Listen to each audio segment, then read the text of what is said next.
Bismillahirrahmanirrahim. Assalamualaikum warahmatullahi wabarakatuh.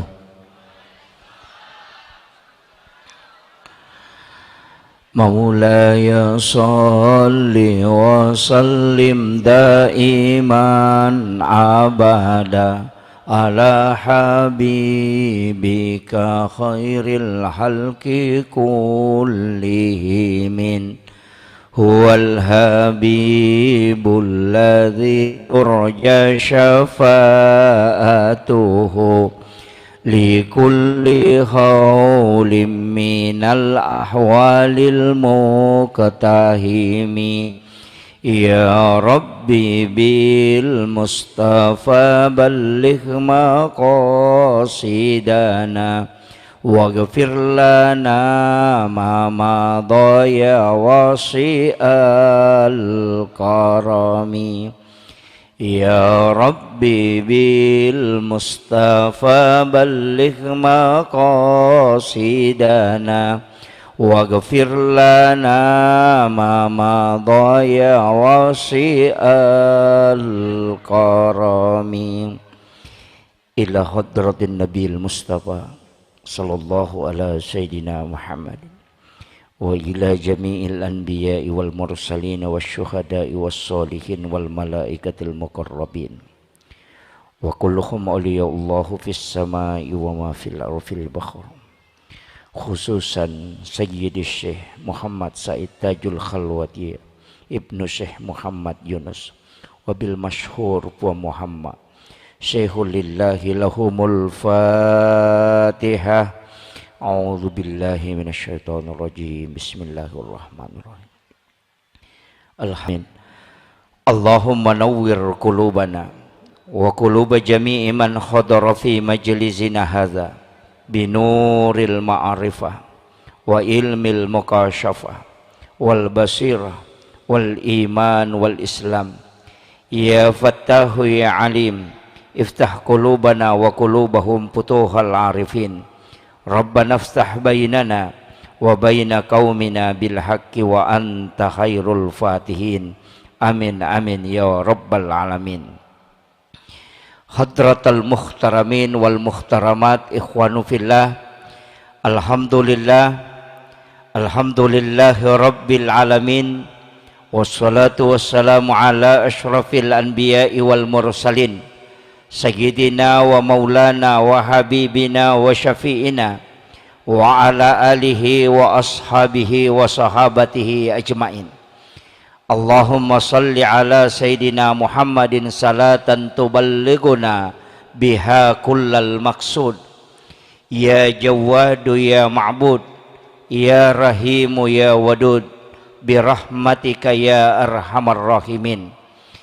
Assalatu wassalamu bi'adadi ma fi ilmillah alaika wa ala alika ya Sayyidi ya Rasulullah.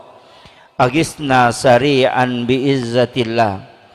Yang kami muliakan, kami ta'zimi Andre Guruta Puang Patta Haji Kasau, Andre Guruta Puang Patta Maulah, Andre Guruta Puang Patta Rabbi, dan Andre Guruta Puang Patta Sulaifi, Ibu Sekretaris Camat mewakili Bapak Camat yang kami muliakan dan kami takzimi, Bapak Kapolsek, Bapak Dandim, Syababinsa, dan seluruh tokoh masyarakat, tokoh agama, wabil khusus seluruh alim ulama, para tokoh masyarakat, para masyaikh, para azatis dan azatizah, seluruh orang tua santri dan tamu undangan, para pejabat pemerintah, dan yang terkhusus kami muliakan, kami takzimi para pimpinan pondok pesantren yang sempat hadir. Alhamdulillah, pada pagi hari ini kita dipertemukan di tempat yang insya Allah tempat ini adalah tempat yang sangat barakah, karena di tempat inilah anak-anak kita dididik. Dan acara ini sebenarnya mengantarkan kita kepada sesuatu yang sangat bernilai luar biasa, yakni acara haul Sayyidi Syekh Muhammad Said Tajul Khalwati Ibnu Syekh Muhammad Yunus bil masyhur kita panggil beliau Puang Muhammad. Saya melihat foto beliau itu sangat bersih. Tatapan beliau itu seakan-akan beliau itu selalu ada bersama kita. Maka saya sampaikan kepada anak-anakku yang di pondok pesantren ini, harus setiap waktu kita menyambung energi dengan mursyid kita. Jangan pernah terputus dengan mengirimkan suratul Fatihah secara khusus. Karena para wali-wali Allah itu adalah energi.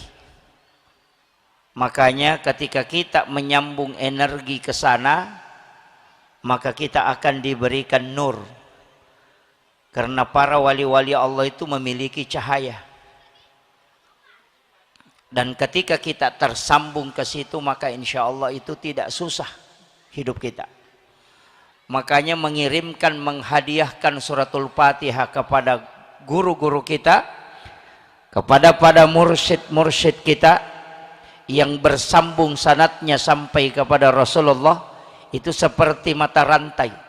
Makanya agama itu adalah sanad.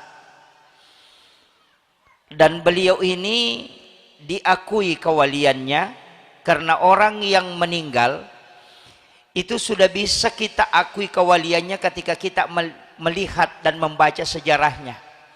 Beliau ini punya khususiyah, diberikan karamah oleh Allah Subhanahu wa ta'ala. Beliau adalah salah satu wali Allah dari sekian banyak wali-wali Allah, para kekasih-kekasih Allah. Kita itu diperintahkan bukan langsung ngikut ke Nabi. Jadi dia itu nisuroki langsung maka cioko Nabi tak. Sebagaimana yang banyak orang gaungkan sekarang. Langsung kembali kepada Al-Quran dan hadis. Agama ini memerintahkan kita ikut ke orang yang mengikuti Nabi. Dalilnya jelas. Ihdinas siratal mustaqim siratal ladzina an'amta alaihim. Di situ tidak mengatakan siratan nabi, siratal rasul, tidak, atau siratal malaikah, tidak. Tapi dia mengatakan siratal ladzina an'amta alaihim, jalannya orang-orang yang diberi nikmat oleh Allah. Jadi bukan jalannya para nabi. Kenapa? Karena kita tidak ketemu langsung dengan nabi. Maka yang kita ketemu adalah pewarisnya. Al ulama warasatul anbiya. Ulama itu adalah pewaris para nabi. Dan beliau ini mursyid kita tercinta adalah salah satu pewaris dari Rasulullah Sallallahu Alaihi Wasallam. Dan yang dijamin nanti meninggal baru ditahu bahwa dia adalah kekasih Allah. Ketika dia hidup, yang bisa mengetahui hanya sesama wali. Tapi ketika beliau wafat, maka nanti di situ bisa kentara. Karena kenapa? Orang yang wafat tidak mungkin melakukan lagi keburukan, tidak mungkin melakukan lagi dosa.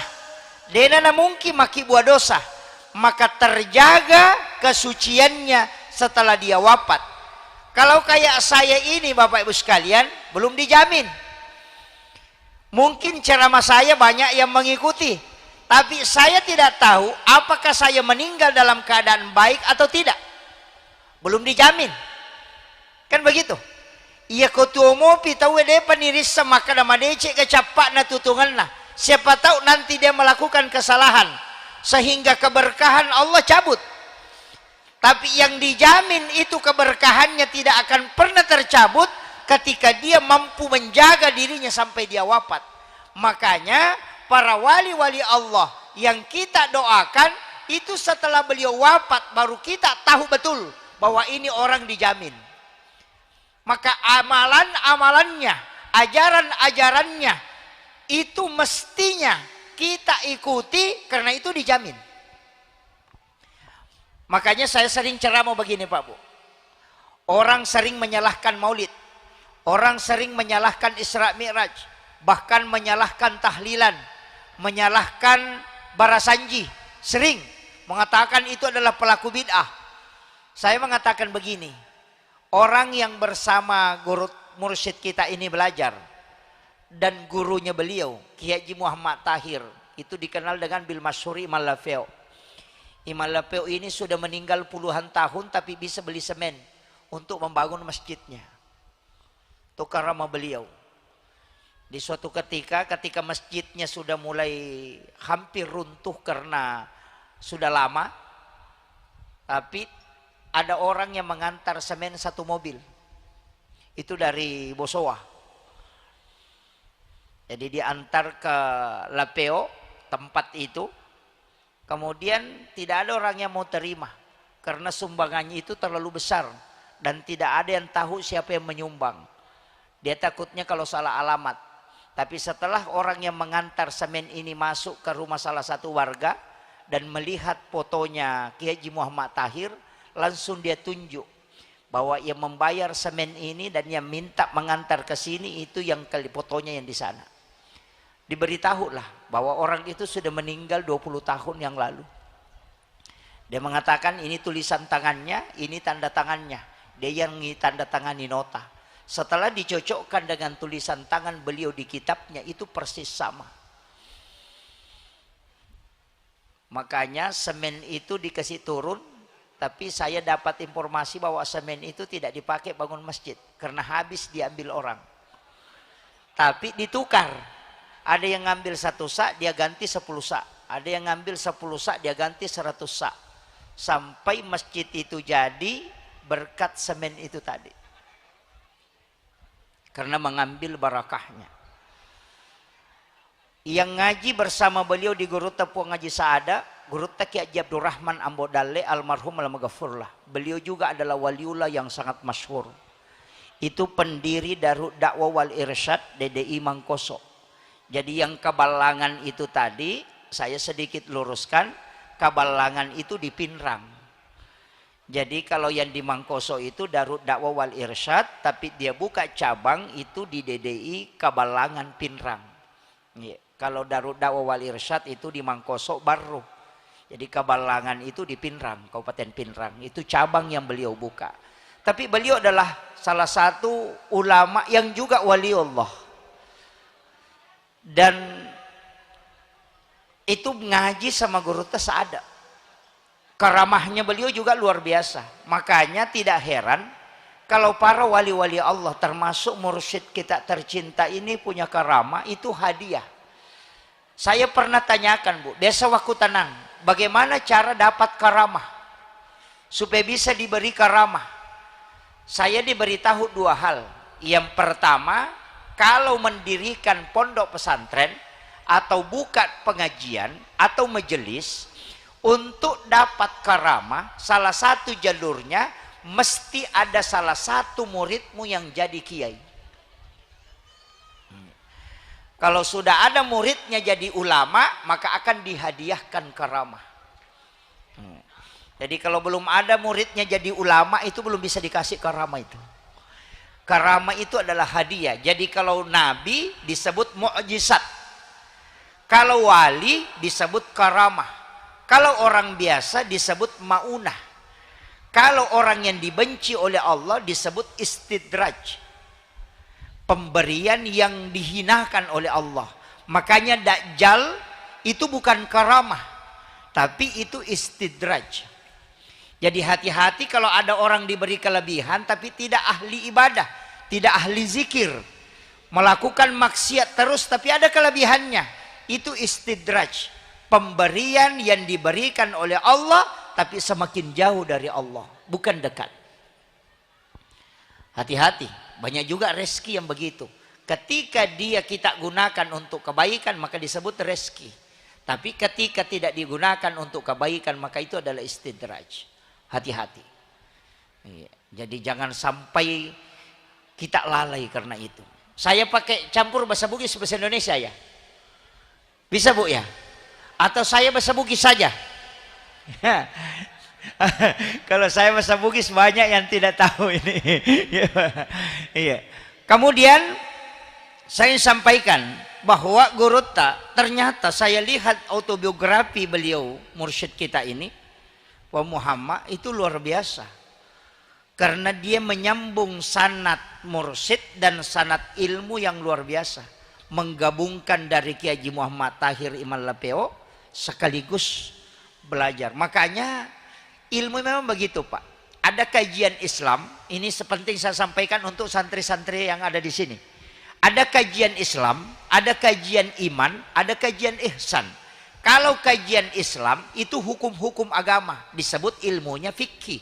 Ulamanya disebut fuqaha. Mazhabnya Imam Syafi'i, Imam Malik, Imam Abu Hanifah, dan Imam Ahmad bin Hanbal. Makanya mazhab fikih ulamanya disebut fuqaha, mazhabnya terbagi ada beberapa, cuma yang masyhur itu 4. Syafi'i, Maliki, Hanafi, dan Ahmad bin Hanbal. Sebenarnya yang pertama itu adalah Abu Hanifah di Irak. Tahun 80 Hijrah, berarti 70 tahun meninggalnya Nabi baru lahir. Kemudian setelah itu ada Imam Malik, ada Imam Syafi'i, dan Ahmad bin Hanbal. Yang belakangan Imam Az-Zahiri, nanti masuk ke mazhab Syiah. Nah, di sini berbicara tentang hukum. Kalau mau belajar sah tidaknya sholat, belajar sama ini 4 mazhab ini. Syafi'i, Maliki, Hanafi, Ahmad bin Hanbal. Tapi itu untuk tahu sholat sah atau tidak. Untuk tahu wudu sah atau tidak. Tata cara sholat bagaimana, tata cara wudu bagaimana, yang membatalkan wudu bagaimana. Yang membahas itu adalah ilmu fikih. Ulamanya disebut fuqaha. Pasti berbeda-beda pendapat. Banyak perbedaan pendapat. Bagaimana cara takbir, kapan mengangkat tangan, meletakkan tangan di mana, itu semua dibahas oleh ulama fikih yang disebut tadi fuqaha. Fikih itu paham. Makanya berbeda pendapat Imam Syafi'i, Imam Malik. Saya kasih contoh sederhana. Kalau ada ayam ditabrak mobil, atau bebek ditabrak mobil, atau kambing ditabrak mobil, kemudian ayam itu sudah berguling-guling, kemudian kita ambil pisau kemudian disembelih, apakah ayamnya halal atau tidak? Halal. Berarti bukan mazhab Syafi'i. Ini mazhabnya Imam Abu Hanifah. Binatang yang terkena musibah kemudian masih bergerak, kemudian kita sembelih dan ada darah menetes di bekas sembelihan, maka itu halal dimakan menurut mazhab Imam Abu Hanifah. Mazhab Imam Syafi'i itu sudah haram, bangkai. Disembelih dan tidak disembelih tetap haram. Alasannya kenapa? Itu sederhana. Imam Syafi'i itu mengatakan sebenarnya ayam yang berguling-guling itu proses menuju ke kematiannya. Kau tidak sembelih pun tetap mati. Artinya kau mengakali, makanya mensabotase. Itu fikih Pak ini. Fikih. Jadi kalau ayam itu sudah pecah kepalanya, lompat-lompat, sebenarnya itu sudah menuju ke kematiannya. Cuma kau mengakali, makanya kau sembelih. Makanya kau sembelih dan tidak sembelih tetap bangkai. Karena pergerakannya hanya menuju ke kematiannya. Kalau Imam Abu Hanifah tidak. Karena yang disembelih yang masih hidup. Yang kedua, lihat darah yang menetes.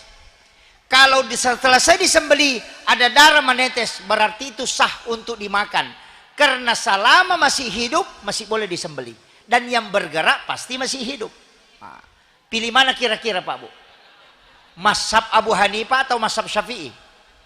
Atau dibagi? Kalau ayamnya kecil pakai Imam Syafi'i. Kalau ayamnya besar kasihan pakai mazhabnya Imam Abu Hanifah. Tapi saya milih mazhab Syafi'i. Bukan karena mengatakan bahwa saya dari NU, tidak. Karena yang paling hati-hati dan paling aman itu Syafi'i. Kenapa? Nanti Bapak Ibu kalau datang ke pasar beli ayam potong yang masih hidup itu, kemudian tukang penjual ini sembeli ayam potong dan masukkan ke dalam drum, kemudian ayamnya bertumpuk dan meninggal karena tertindis oleh ayam yang lain, kalau mazhabnya Abu Hanifah itu bangkai, karena dia meninggal karena tertindis, bukan karena disembelih. Tapi kalau pakai mazhabnya Syafi'i tadi, yang dihitung yang pertama, karena awalnya disembelih, maka tertindis pun tidak masalah. Nah, pilih mana kira-kira? Kembali lagi ke Syafi'i. Itu kuncinya. Makanya dalam agama, ukilalana agama, nareko kita mengkaji harus dipisahkan mana kajian fikih, mana kajian tauhid, dan mana kajian tasawuf. Mursyid kita ini lari ke tarekat, tapi pasti hatam di fikih, karena ngaji sama guru saada, pasti ngaji fikih. Ulama tarekat itu pasti awalnya di fikih dulu, baru paham tauhid, baru masuk ke hakikat. Nah yang sekarang langsung lompat ke hakikat, tidak ngaji fikih. Makanya mengenal Allah secara hakikat tapi tidak sholat, kan banyak itu. Tidak sholat tapi akidahnya kuat. Makanya kenapa itu dilarang? Apa bedanya dengan iblis? Iblis itu mengenal Allah tapi dia tidak sujud. Ini saya luruskan dulu.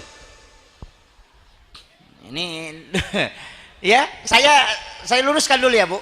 Kemudian, ini kan fikih. Saya ambil contoh yang kedua. Apa bedanya tarekat dengan fikih?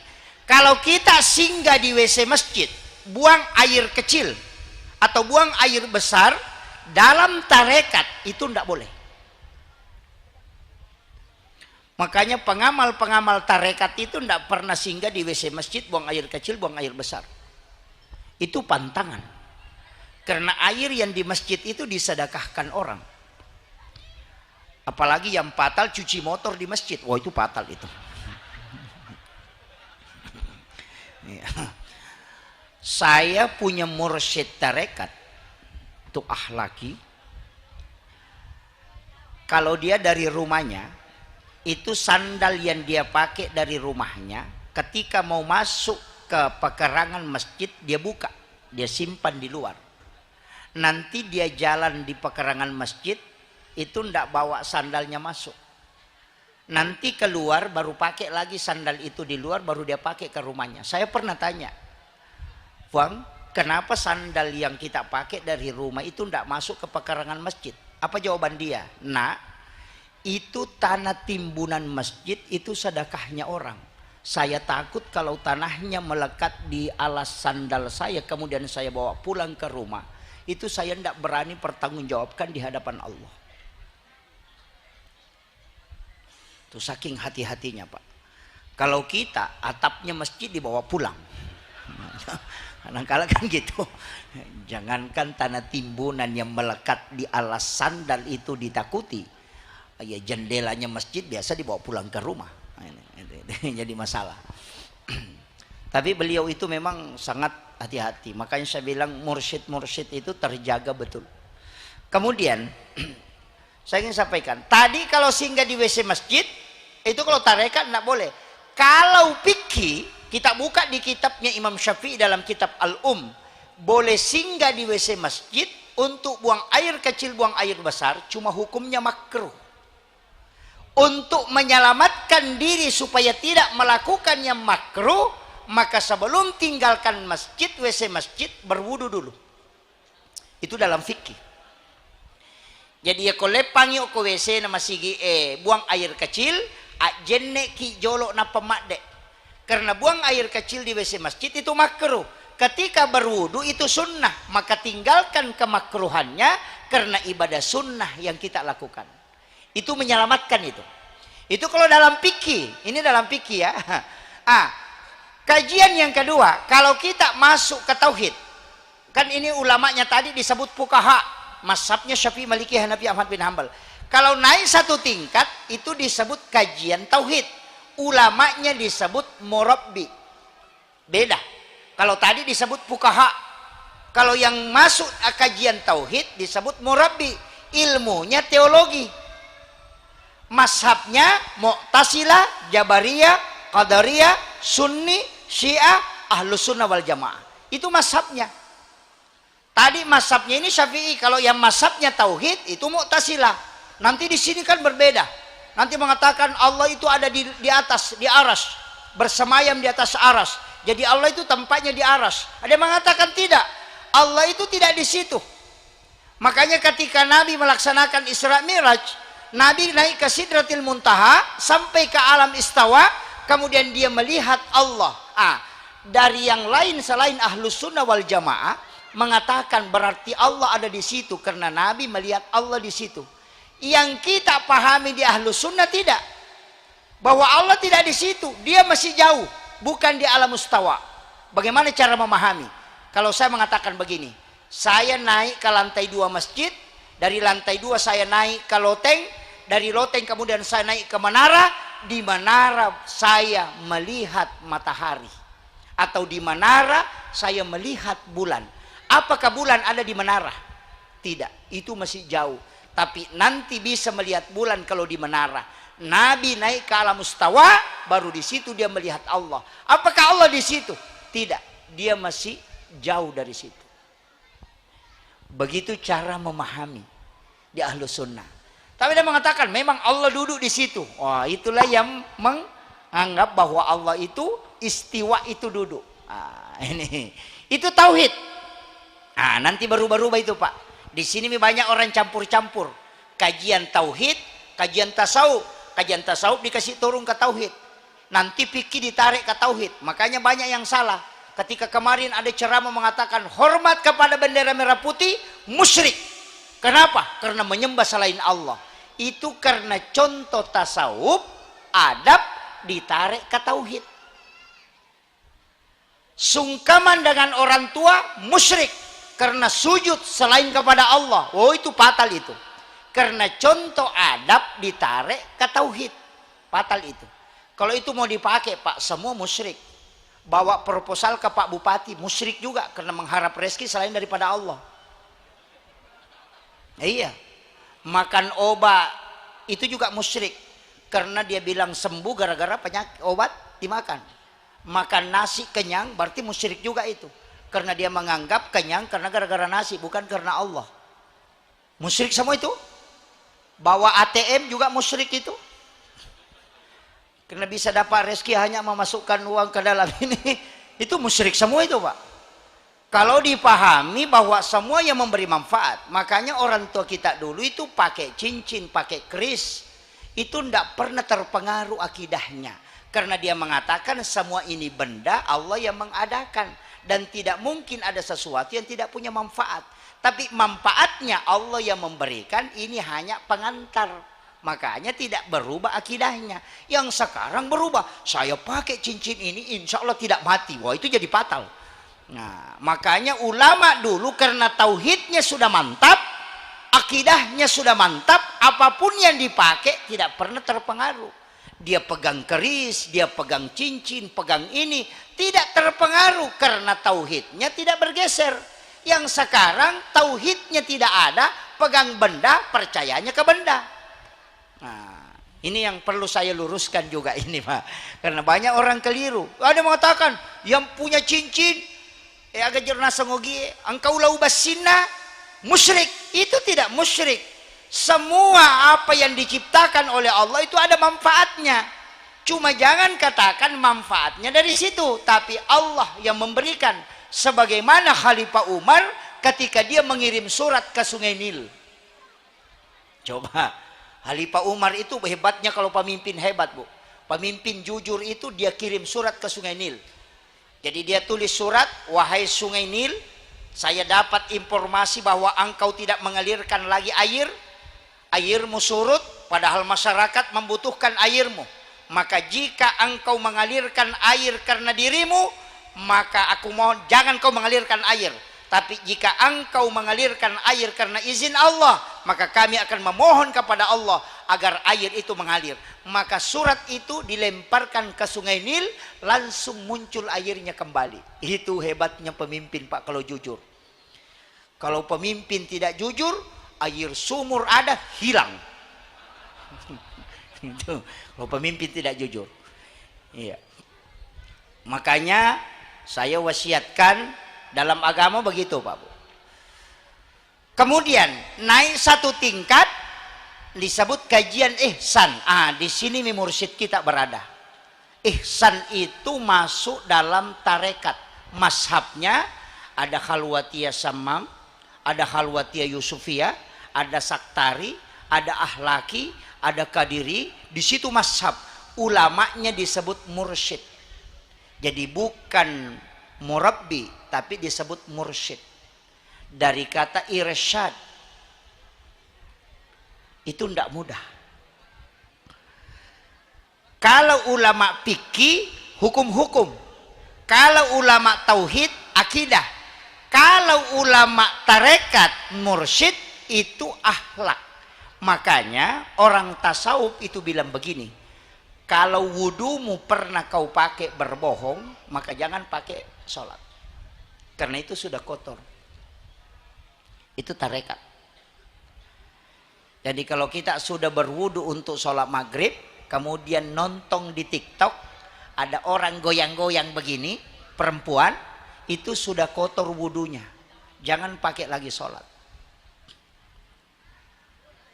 Wudu yang sudah dipakai berbohong tidak boleh dipakai sholat. Karena wudu itu at-tuhuru, bukan an-nadhafah. Kebersihan itu kan an-nadhafah, at-tuhuru, at-tazkiyah, az-zakah. Kalau an-nadhafah sampai yang kelihatan, kotoran yang nampak. Kalau at-tuhuru hakiki, makanya wudu itu apanya yang dibersihkan? Makanya wudu itu bukan membersihkan, tapi mensucikan. Makanya orang yang ada wudu kena najis itu tidak batal wudunya. Kita sudah berwudu injak tai ayam, itu wudu tidak batal. Ada orang salah paham, kalau sudah berwudu injak tai ayam batal wudunya. Itu tidak. Cuma tidak boleh sholat karena kita mutanajis. Jadi kalau sudah berwudu injak tai ayam, bersihkan najisnya, tidak usah wudu kembali.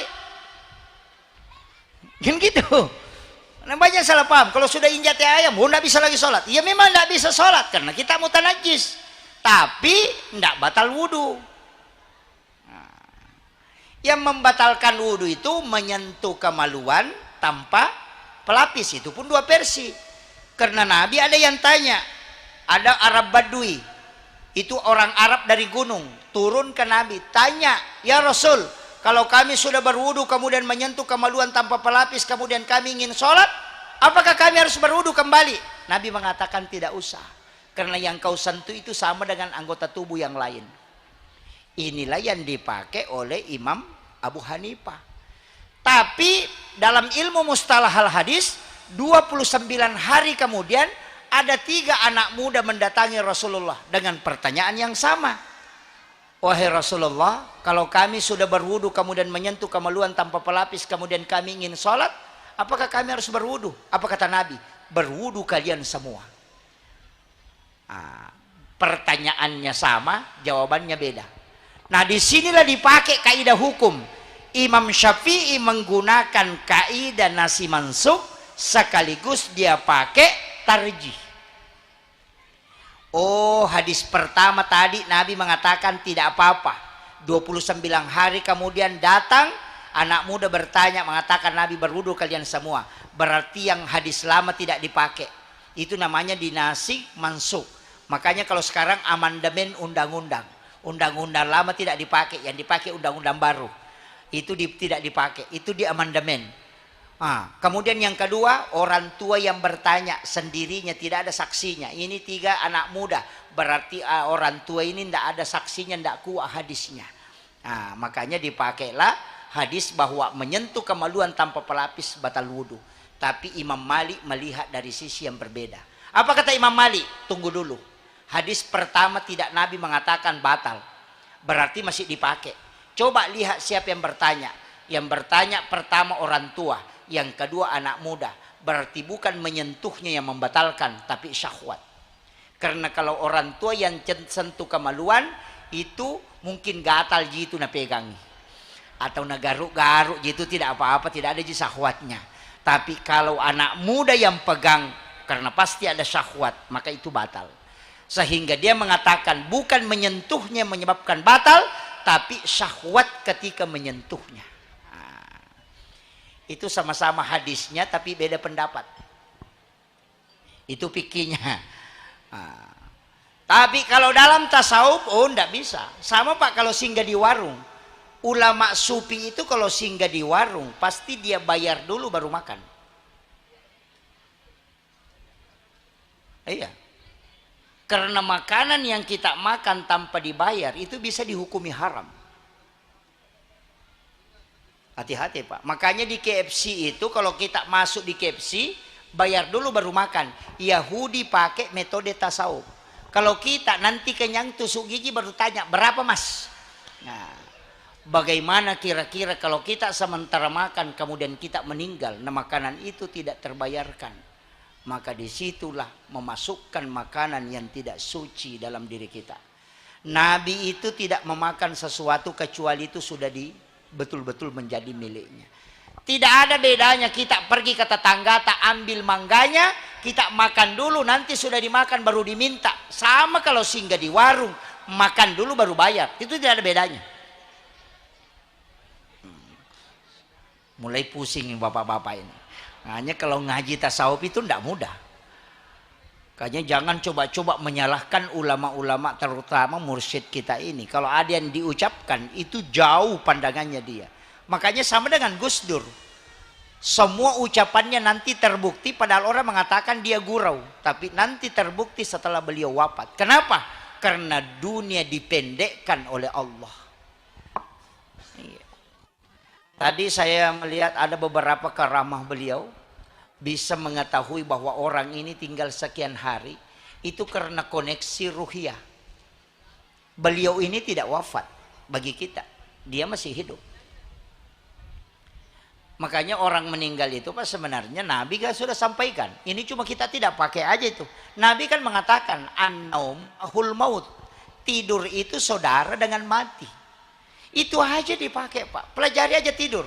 Semua pendapat-pendapat itu yang liberal terbantahkan dengan hadis ini. Yang mengatakan tidak ada azab kubur, itu terbantahkan dengan an-naumu ahul maut. Saya pernah ngaji khusus hadis ini. Itu 2 hari 2 malam. An-naumu ahul maut. Saya nggak bongkar sedikit ya. An-naumu ahul maut ini. Tidur itu saudara dengan mati. Cuma Nabi tidak mengatakan tidur itu sama dengan mati. Dia cuma mengatakan saudara. Kalau saudara itu artinya sama. Saya kasih tahu. Kalau orang tidur kemudian bermimpi. Itu bisa melihat. Kan bisa melihat. Ya kau angkat tahu matinro nakatulu-tulu. Dia bermimpi melihat dirinya ke sawah. Bermimpi melihat dirinya ke Jakarta, bermimpi melihat dirinya ke Makassar misalnya, atau ke kebun. Itu melihat, padahal matanya tertutup. Orang tidur itu kan matanya tertutup. Nah pertanyaannya, mata apa yang dipakai melihat orang yang tidur itu ketika dia bermimpi sehingga dia bisa melihat? Coba. Kan gitu. Kita bermimpi itu melihat si anu datang, padahal matanya tertutup ketika dia tidur. Mata apa? Dia mengatakan itu mata batin, bukan. Mata batin itu berfungsi ketika orang terjaga. Tapi ketika orang tidur itu tidak. Itu yang disebut dengan ruh idafi. Ini pula lah yang terus berjalan ke kiri kemana. Kadang itu Pak Bu, saya kasih tahu supaya saya bongkar sedikit hakikat tasawuf ini supaya nanti kita larinya ke situ. Biasa ada kampung kita masuki, apakah pergi acara pesta pernikahan atau apa, kita biasa mengatakan kayaknya saya pernah bermimpi ke sini. Ya kan biasa begitu. Atau ada sesuatu di kerjaan kagak jama maka daki sama nasa di biasa kau tulu-tulu ya gagak. Biasa begitu. Sebenarnya itu idafi yang sudah sampai ke situ, jasad kita belakangan datang. Kalau orang bongkar itu, tembus itu Pak. Itu ilmu kasyaf menggunakan lipatan bumi. Tapi saya tidak bongkar ke situ dulu. Nanti saya kasih tahu. Nanti kan ada jalurnya. Kemudian, orang tidur kalau mimpi disiksa, itu merasakan sakit. Mimpi dikejar anjing. oh bangun, ngos-ngosan, keringatan, padahal dia tidak lari. Itu ibarat siksaan kubur, yang jasadnya tidak disentuh tapi merasakan sakit. Itu yang banyak orang tidak pelajari di situ, Pak. Jadi orang mengatakan tidak ada azab kubur itu karena tidak paham ilmu itu. Kemudian, ini intinya. Orang bermimpi bolak-balik ke Jakarta, padahal dia cuma tidur 10 menit. Perjalanan singkat, dia bisa ke Jakarta, dia bisa ke Makassar, melihat dirinya di Jakarta keliling, pulang, padahal dia cuma tidurnya 10 menit. Bahkan biasa bermimpi di beberapa tempat, nah lihat dirinya di Jakarta, kemudian bermimpi lagi, nah lihat dirinya ke Makassar, padahal tidurnya 10 menit. Kalau dia baru berjalan normal, tidak mungkin bisa sampai. Tapi karena ruhnya yang diperjalankan, maka dia bisa kemanapun, tapi waktunya lama. Dia rasakan lama di sana, padahal dia cuma duduk atau dia cuma tidur 10 menit saja. Bagaimana? Waktu di alam mimpi yang begitu singkat, ketika ditarik ke alam lahiriah, itu begitu lama. Begitulah ulama kita. Kenapa dia bisa mengatakan seperti Guru Kiai Abdul Rahman Ambodale? Apa yang dia bilang? Saya ngaji kitab Al-Um 30 tahun sama Imam Syafi'i. Padahal dia tidak ketemu. Itu kalau orang pakai rasionya, itu dia bilang orang gila. Karena dia tidak pelajari alam hakikat. Oke, saya tarik ke modern supaya kita tidak bingung. Apalagi anak-anak santri kita supaya tidak bingung. Kalau kita mau ke Mekah sekarang, mau ke Tanah Suci sekarang, atau mau ke Madinah sekarang, bisa. Saya kasih kunci. Kita bisa membagi 2 diri dalam satu waktu. Bagaimana ilmunya? Ambil HP Android, kemudian lakukan video call. Video call, nanti suara kita ada di Mekah. Kalau ada orang di Mekah, suara kita ada di Mekah, gambar ada di Mekah, padahal kita ada di sini. Tidak ada kabel di handphone, tidak ada kabel. Kenapa bisa kita ada di dalam situ? Padahal di sini hanya perangkatnya besi dan timah. Kenapa bisa masuk ke sini? Ini alam apa? HP ini kan masih alam dunia. Tapi kenapa kita bisa masuk ke situ? Kelihatan ada di Mekah, bisa bicara, didengarkan suaranya. Itu tadi yang dilakukan oleh mursyid kita ketika dia berjalan melarang orang yang ikut dengannya itu ngomong, dan ketika dia melihat sesuatu. Itu karena yang diperjalankan bukan alam lahiriah, tapi alam metafisika. Maka disitulah yang dipakai mursyid-mursyid tarekat. Dia bisa melihat sesuatu, dia bisa melintasi dengan waktu yang singkat, tapi dia bisa sampai dengan waktu yang sangat singkat. Kalau normal tidak bisa. Kalau orang naik pesawat ke Mekah mungkin butuh 9 jam. Tapi kalau video call sepersekian detik dia bisa berada di situ. Itulah yang dipakai para sufi. Karena nurnya dia miliki. Kalbunya adalah transitornya. Tapi ruh yang koneksi itu bisa berada di situ. Makanya jangan heran kalau ulama bisa tawaf di Mekah, di Ka'bah, padahal dia ada di sini. Ini saya belum bongkar, Pak Bu. Ini masih ada alamnya masuk ke dalam. Tapi kalau itu yang dibahas, bahaya juga. Saya tidak sampai ke situ, tapi saya akan kasih tahu bahwa itulah alam yang dipakai para ulama-ulama sufi. Iya. Kenapa bisa koneksi? Makanya Allah itu kan tidak jauh. Wa huwa ma'akum aina ma kuntum. Allah itu kan dekat. Tapi kapan dia jauh? Ketika kita tidak koneksi. HP juga begitu. Kadangkala HP-nya baku dekatan, tapi karena jaringan tidak connect, itu tidak bisa nyambung. Walaupun HP-nya berdekatan. Tapi kalau HP berjauhan, koneksi jaringannya kuat, itu bisa. Ulama dulu seperti itu. Tapi hati harus dijaga, tidak boleh berbohong. Sekali bohong tertutup. Maka dia itu lebih baik mati daripada bohong. Dan semua yang pengaruh keduniawian pasti dia buang. Tapi tidak meninggalkan dunia, tidak. Pengaruh keduniawian dia tidak masukkan ke dalam kalbunya. Sehingga ketika dia sholat tidak terganggu dengan kehidupan dunia. Kalau kita masuk semua kehidupan dunia, Allah yang keluar. Kencang-kencang Allahu Akbar, tidak bisa connect. Kenapa? Karena yang mengisi semua dunia. Nah, iya, ulama dulu dunianya, makanya ada istilahnya itu jamaah tablik. Dunia hanya sementara, akhirat selamanya. Kemudian ini kan istilah-istilah, itu istilah tasawuf yang ditarik, cuma banyak yang memahami sederhana.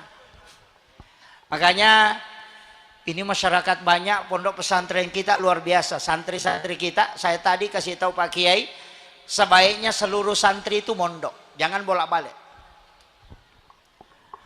Mestinya santri itu mondok, tapi pesantren itu bukan tempat untuk menjamin anak kita menjadi baik. Tidak. Jadi pesantren itu bukan tempat sulap, tapi pesantren itu tempat mengajarkan tata cara hidupnya Nabi, mengajarkan akhlaknya Nabi. Kalau dia tidak bisa mengambil itu jangan salahkan. Jadi fungsinya guru itu hanya mengajarkan, bukan membuat anak itu pintar. Karena yang membuat pintar itu adalah urusan Allah. Makanya guru-guru di pesantren jangan pernah berharap santrinya mau pintar, jangan. Jadi aku mah Pak Guru ki aja tamelo ko macet anak-anak tak. Jangan mau kalau anak-anak kita jadi beriman, tidak. Karena yang mengurus itu urusannya Allah. Urusan kita cuma satu, ajarkan apa yang kau telah ketahui, baru serahkan kepada Allah hidayahnya. Itu je kuncinya. Kenapa banyak guru stres? Karena dia mau bikin pintar muridnya. Nah kalau tidak pintar muridnya marah-marah nih. Nah kalau marah-marah pasti tidak ikhlas. Itu aja kuncinya kan? Jadi kuncinya guru, ajarkan apa yang kau miliki dan ikhlas doakan ke anak yang telah kau ajarkan agar diberi hidayah. Jangan pernah berharap anak kita mau pintar.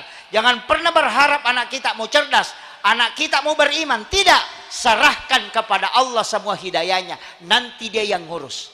Karena yang dilihat Allah bukan hasil, tapi prosesnya. Ibu-ibu juga jadi masalah, bapak-bapak. Nanti kalau ada anaknya nakal, baru dikasih masuk di pesantren. Bikin ancaman lagi. Nakal kok gue bawa itu ke pondok. Ini jadi masalah juga. Iya, betako lo ikut lo pesantren ini. Baru anaknya dikasih masuk di pondok langsung mau jadi ulama. Wah, patal itu. Besi taisengan apa tama memang jadi ulawang, enggak bisa. Iya. Kalau besi karat dikasih masuk palingan dipoles. Kalau mobil rusak ronsokan dikasih masuk di bengkel harus dipukul, baru diamplas, baru didiko, itu baru bagus. Kalau mobil ronsokan dikasih masuk nah tidak mau dipukul, jangan harap jadi bagus. Karena sudah penyok baru dikasih masuk. Apa artinya Bu? Kalau anak tanakal nah tidak dipukul, tidak bisa lurus. Kan gitu. Tapi saya di pondok itu Pak bikin aturan ke anak-anak. Pokoknya jangan sentuh ketika anak itu melanggar. Jangan pukul. Kasih apa? Kasih sholat sunat taubat 50 rakaat. Gurunya saja tidak pernah sholat sunat taubat 50 rakaat. Itu kalau disuruh sholat 50 rakaat, orang tuanya mau protes, tidak bisa protes. Sholat sunat taubat 50 rakaat. Sholat tarawih saja 20 rakaat, orang stres, apalagi 50 rakaat. Baru diancam santrinya, kalau melanggar lagi nanti sholat taubatnya cukup 70 rakaat. Takut itu. Jadi dia dapat pahala, taubatnya juga insya Allah. Itu. Jadi tidak disentuh. Anak-anak kita kan bahaya, kena ham semua. Dulu padahal perintah agama itu meminta untuk dipukul kalau sudah 10 tahun tidak sholat dipukul. Tapi kita kan tidak sentuh anak-anak karena kena ham. Ya makanya gitu, kasih hukuman sholat sunat taubat 50 rakaat. Baru istighfar 1000 kali. Oh sudah insya Allah. Iya, orang tuanya dapat. Tapi Bu, saya kasih tirakat. Setiap malam kirimi Fatihah anak-anak kita yang di pondok. Sebut ila ruh wa nafs wa jasad. Kemudian sebut namanya. Kirimkan 11 kali. Nanti khusus malam Jumat baca 41 kali. Khususkan ke anak. Insya Allah barakahnya. Yang kedua, saya kasih amalannya Bu ya. Yang kedua, puasa Senin Kamis kalau mampu. Insya Allah itu tirakat supaya anak kita barakah ilmunya. Yang ketiga, kalau ada guru di sini yang kita senangi betul karena ilmunya, karena dia hebat, maka sedekahi dia setiap hari Jumat. Sedekah di masjid tapi niatkan pahalanya untuk gurunya itu, maka ilmu itu, ilmu barakahnya akan pindah ke anak. Makanya Imam Syafi'i itu ketika ditanya bagaimana kau bisa menghafal semua kitab-kitab para gurumu, apa jawabannya? Karena saya mensedekahkan guruku setiap hari Jumat, yang saya kagumi itu saya sedekahkan sehingga ilmunya bisa saya ambil. Tas sumbangan ni tapi tanya untuk ini, tanya kang pahalana loku guruna. Yang ada kiai di sini mengajar gurunya, itu yang kita sedekahkan. Karena masalah memang juga orang tuanya anak-anak banyak Pak. Kita yang didik anak-anaknya, kita yang ajar setiap malam, bikin pintar, sekalinya sedekah ke orang lain. Bukan ke gurunya. Mestinya itu kalau datang jenguk anak, tasidakai guruna. Doakan, minta didoakan. Gurunya itu tidak mungkin minta. Jangan di luar sedekah. Masa tahu mewai anak tak, lena pada cengnya anak tak, bimbing anak-anak tentu menjadi orang baik. Baru orang yang disedekahi. Coba pikirkan. Sama je pembimbing haji, dia yang selalu ajarkan doanya labbaik Allahumma labbaik. Sekalinya jamaah haji menyumbang ke orang Pakistan. Stres pembimbingnya itu. Iya kan? Kan banyak begitu. Saya kasih tahu. Ini pondok pesantren. Di sini dibangun bangunan yang kokoh. Jangan sampai cahaya ini redup di tempat ini. Nurnya mursyid kita masih ada di sini. Tapi saya ingin kasih tahu berapa harta yang kita wakafkan di pondok Pak Bu. Yang punya kebun nanas berapa pohon? Kalau 1000 pohon, sumbangkan 10 pohon khusus untuk pesantren. Bikin MOU dengan Allah. Ya Rob, ini kebunku, sekian ribu pohon nanas. Saya sisakan 100 pohon, saya wakafkan ke pondok. Tapi ya Rob, aku minta selamatkan tanaman ini. Insya Allah tidak setengah mati kita mengurus. Kenapa? Karena ada wakaf. Yang punya kebun sawit, ambil 1 baris, masukkan ke pondok. Ini yang banyak orang tidak gunakan Pak. Masa kita punya tempat di sini mendidik anak-anak? Kita bilang gurunya besar pahalanya. Oh tidak. Pimpinan pesantren besar pahalanya. Tidak. Anak-anak yang belajar besar pahalanya. Tidak. Siapa yang paling besar pahalanya? Yang mewakafkan hartanya di pondok. Membangun asrama, membangun kelas. Kenapa? Pahala gurunya yang mengajar, pahala santri yang belajar, pahala pembina yang mendidik, dikumpul semua. Baru dikasih kepada orang yang mewakafkan hartanya untuk membangun asrama. Kenapa?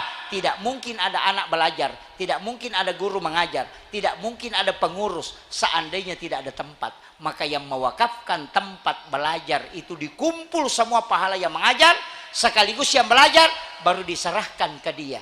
Itulah kenapa orang yang bangun masjid itu dibangunkan istana di dalam surga, biar tidak sholat.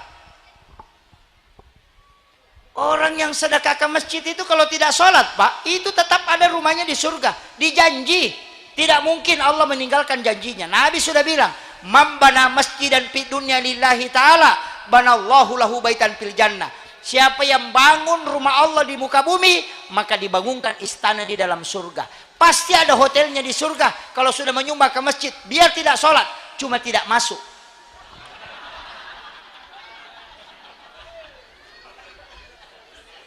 Iya pastilah. Makanya dikasih tahu dibangunkan istana, bukan dibilang masuk surga. Kan gitu. Sama aja orang yang sogok dengan orang menyogok, tidak berdosa itu. Coba cari. Adakah hadisnya mengatakan orang disogok dan menyogok berdosa? Tidak ada. Makanya kalau ada bupati menyogok, ada wali kota menyogok, ada camat menyogok, ada kepala desa menyogok, tidak berdosa. Yang ambil sogokan tidak berdosa juga. Hadisnya cuma bilang ar-rasi wal murtasi pinar, yang disogok dan menyogok keduanya masuk neraka. Itu sih, tidak berdosa.